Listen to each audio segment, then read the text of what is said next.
good morning, and thanks so much for the opportunity for us to be here today. So Alex Condoleon, and as I was introduced, I'm the Chief Medical Affairs Officer for what's referred to as medical engagement and impact at Pfizer. And really what I focus on is how do we think about engaging with the medical professionals community in a data-driven way, in a way that ultimately sort of leverages technology in order to change care. And I come as with a background of having spent several years trying to launch a digital healthcare business through pharmaceutical partnerships. I think I'm in a community of people here today, which is a set of believers, right? We have to believe because we haven't quite got there. But everything in the environment tells us that we're going to get there. And so I'm joined today by two colleagues who are equally passionate, and maybe Xuemei, I'll let you introduce yourself first. Sure. My name is Xuemei Cai, and I, as Alex was saying, I'm head up digital clinical sciences at Pfizer, and I also head up what we call the Pfizer Innovation Research Laboratory, which is really a space devoted around how many of you are familiar with the V3 framework from the Digital Medicine Society? Are there any folks out here who've heard of this before? So it's really around the verification and the analytical validation, usability validation, and then clinical validation of our endpoint development in the clinical trial space. So I sit in R&D. And Daniel, what have you got? Yeah, good morning. My name is Daniel Kalanovic. I'm the head of a platform called Digital Health Solutions, or Medical Digital Health at Pfizer, which is an interdisciplinary team of physicians, pharmacists, but also data scientists that will enable Pfizer to develop impactful digital health solutions much faster than we do currently, and more impactful. So that's a great mission. My background is I'm a physician, I'm a researcher, but also a pharma expert. I worked at Pfizer for 18 years, leading large country organizations, also Germany, that has been mentioned. We have a lot of experience with digital health apps, so happy to discuss with you. Very good. And today, we've titled the theme Laboratory to Living when we think about digital health. And that's because, when we think about improving disease states, obviously what we want to do is to innovate with drugs and interventions that can solve disease states.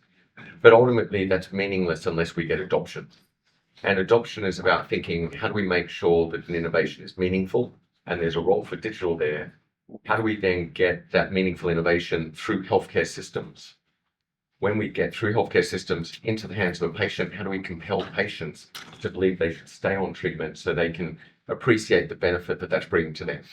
And so we're going to just share some of the examples of how we're thinking about the role of digital right from R&D stages through the life cycle.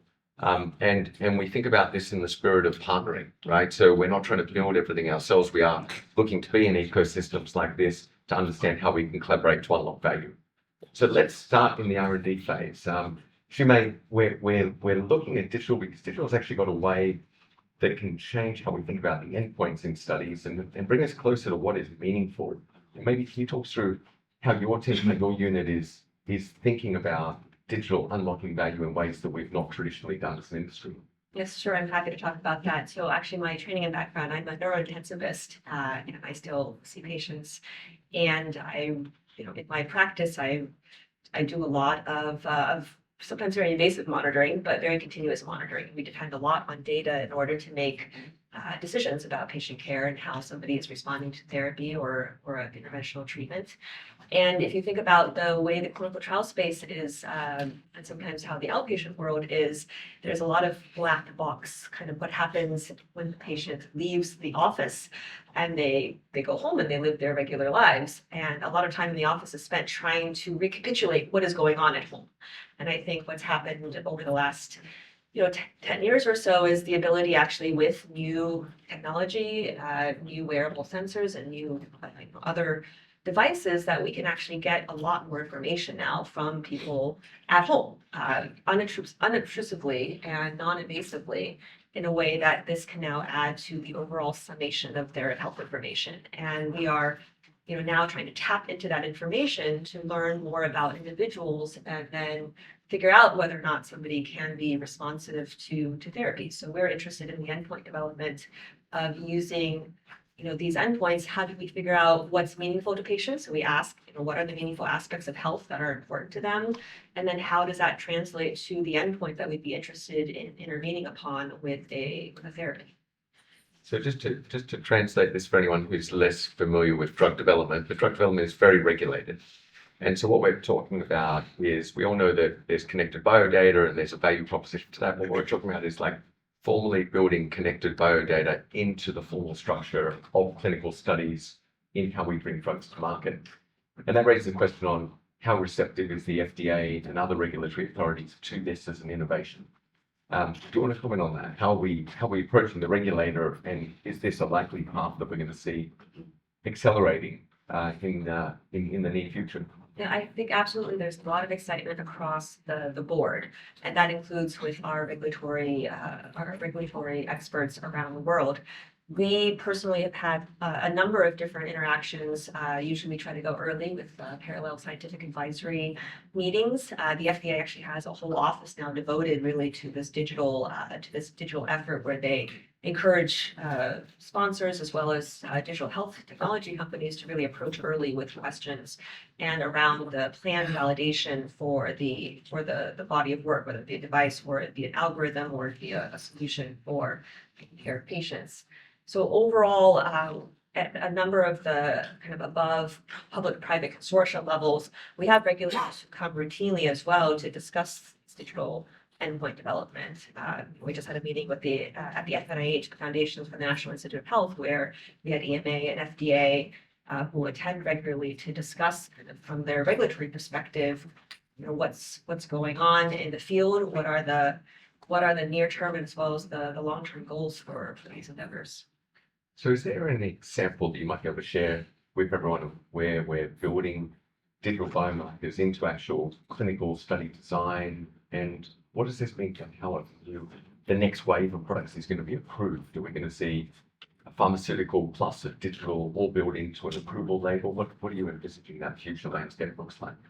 Yep, absolutely. We have a lot of examples. I think one of the ones that was in the news recently was around one of our phase 2 cancer cachexia trials for ponsegromab. It was published in the New England Journal now probably about 2 months or so ago. And cancer cachexia is a very devastating condition for any of you who have experience either personally or clinically with the condition. And traditionally, the endpoints for cancer cachexia have been very what we call poor. The previous therapies that have been tried in this space use something called a hand grip strength, which is this hand dynameter where you have participants kind of squeeze this device for as hard as they can, and it only takes a few seconds, and it could be confounded as well by issues like arthritis or other kind of mobility issues that are outside of the kind of muscle function that you're trying to test for. And then the other clinical test that you could do is a 4-stair climb, which if you think about it is you ask them to go up 4 stairs and then they come down, and you time that. And again, it takes usually a very short period of time. And we were doing these assessments, maybe at baseline, maybe in a couple of months, and then maybe at the end of the trial, and you would have just a handful of assessments, maybe 4, 5 total, to really somehow capture the half a year lived experience of a person, just in a clinic on 4 stairs. And imagine that endpoint may not be very good to assess, well, how is this person actually moving at home and how are they functioning at home? And so we took this problem and we did a number of different studies to look at the analytical validation and then the endpoints that matter to patients. And then we compared some of the digital endpoints that we could get using these wearables against the more traditional hand grip strength and the short physical performance battery and all these other episodic clinical assessments. And we found that we could get more sensitive information by basically asking participants to wear a device for, say 7 days at home around, these assessments to really get a sense of, well, how are they moving and are they improving in their gait speed? Are they improving in their physical activity? And so this is a very exciting development because in the phase 2 trial, we did see that there was an improvement in these measures that we were looking at with the therapy. So I think that's super interesting, right? That we're starting to see sort of the drug development side merging with the biosensor merging with validated new endpoints, that would imply that we're going to get to a future state where drug device data is all integrated in what gets approved. Therefore, how we negotiate with payers will change, how we monitor adoption will change. And Daniel, I guess that takes us to what are the barriers? So we're trying to solve for disease management at the end of the day, but it means nothing if we don't get it in the hands of people who benefit from it. How do we get from these sort of innovations into the mass at scale adoption of digital technology? We know there are barriers doing that. What are the barriers and what are the paths to rectify them? Yeah, sure. Thanks for the question. And before talking about the barriers, I want to give us a boost of motivation also, because there's actually a study that read out last ASCO. I encourage you to look at that we sponsored a couple of years ago, also in the field of oncology, that showed what is possible with digital health tools that cancer patients use. And here the care gap or the clinical problem was that we have a very successful breast cancer therapy. It's an oral drug. And so what happens if patients take this oral drug that is life prolonging for them, they sometimes experience side effects that can be obviously serious side effects. You should immediately visit your oncologist, but also some nasty or like just disturbing side effects. And what we observed early after launching this drug is that we had a lot of drop off for reasons that were also for the oncologist, as you said, Xuemei, is like very imprecise, because you can not remember why and what triggered that. So this app would ask the patient how she was doing, and if she was not doing 5 days in a row well, and it would escalate some questions. A very simple tool, actually. And the special thing here is that makes it a special study, and also an expensive study, to be honest, it was a randomized trial with over 400 patients. And what it showed in this randomized trial, there's an app versus a comparator group. And the comparator group was better than I would consider normal life, because they got their phone number, they could call their oncologist anytime. So these patients that monitored their therapy with this app, just saying every day, I'm doing well, had 30% less serious side effects. And that's a traditional endpoint. Plus, they had a 30% longer duration of high quality of life before deterioration. That's the hard endpoints. And so now come to the barrier, because we would say, I'm sometimes joking, I show these results to regulators. I could show them to regulators without saying that this was an app, and they would say, oh, that's a new combination therapy. You just combine this drug with Ibrent and you have sort of less side effects. But alas, it was an academic setting. It was optimized conditions, so like for data collection, and that's why I listened to the previous speaker. It was not integrated in the specialist or doctor's office. So after talking to study participants at all, after the applause, said like, "Will you use this now?" I said, "No, hard to use because like hard to integrate into my office." And so that's one of obvious barriers that I think where we here and we as a company can do a lot of good is bringing all these pieces together. It's obviously the medical need, the technology, the right endpoints, but also the healthcare setting that is more than just a technical solution. It's really the workflows of the physician. How does this integrate with the therapies they get, etc. And that made it a hard thing to adopt now in clinical practice. So I think we all have a great link to the previous talk, right? Workflow adoption is a major problem. So we all know that. I think we can look at pair therapeutics and other such things to say, like workflow adoption, like what can we learn from that? Then there's a question of payer and reimbursement. We're seeing positive signals, but at the moment it's hard to envisage an at-scale payer solution that links a drug and a digital device and some sort of software as a medical device. So just to flag, if you think that's an issue. But I'm going to go back to where you come from, to Germany, where there has been reform and where the payer landscape has been favorable, but has it led to adoption? And what does that tell us? That maybe we're focused on these barriers, but we've still got more barriers that we aren't even seeing here. Yeah, so Germany was fortunate or innovative in a sense. In 2019, they introduced a regulation that allowed digital companies on a fast track to submit their apps, claiming clinical meaningful benefit, um, and then got reimbursed. And a lot of companies seized their opportunities, and we were involved in some of those. But I just saying, and now I take my provider's hat on.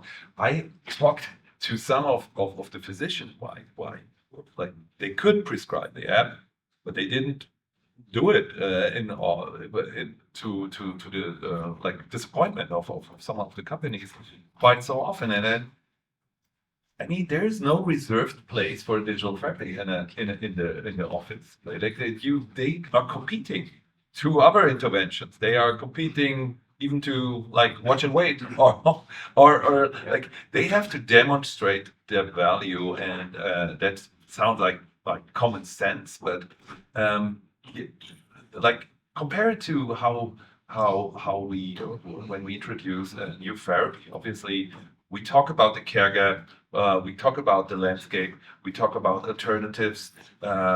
We engage heavily with experts, with societies, and I think these are some of the learnings that digital companies have to have, that they must focus on the launch of those assets, also on like how does it really fit also in the scientific discussion. Sometimes these solutions come like very isolated across to the physician. So it's just from a perception doesn't see how that can easily integrate. And again, we are again in this workflow, the whole environment, and so I think that was some of the learnings.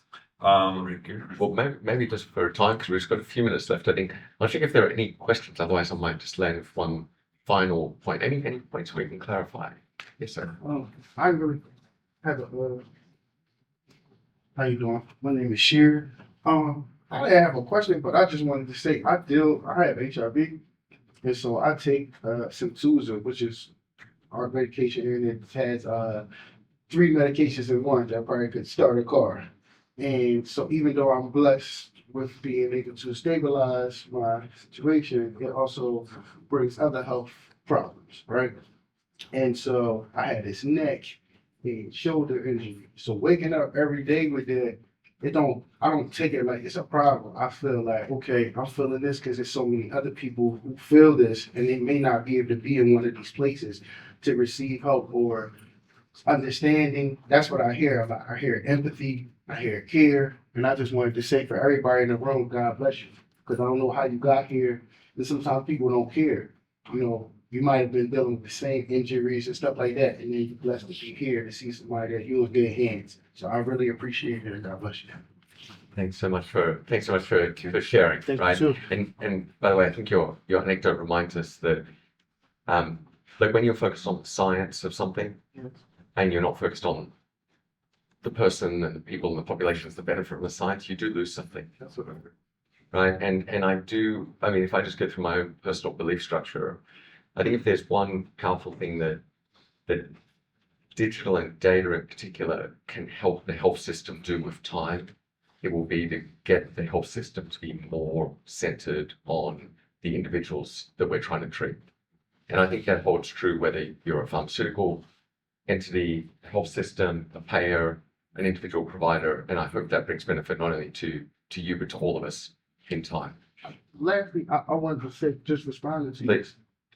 we as patients don't always make it easier on. I wanted to say that too, because that's like an elephant in the room. Like we ask for a lot, but a lot of times that comes from fear, and so you need a hands-on person sometimes to be able to walk you through, because fear, that can leave you immobile. And now some people don't want. It's right there. The medication is there. The people there to help you. And it's like, well, why you ain't go?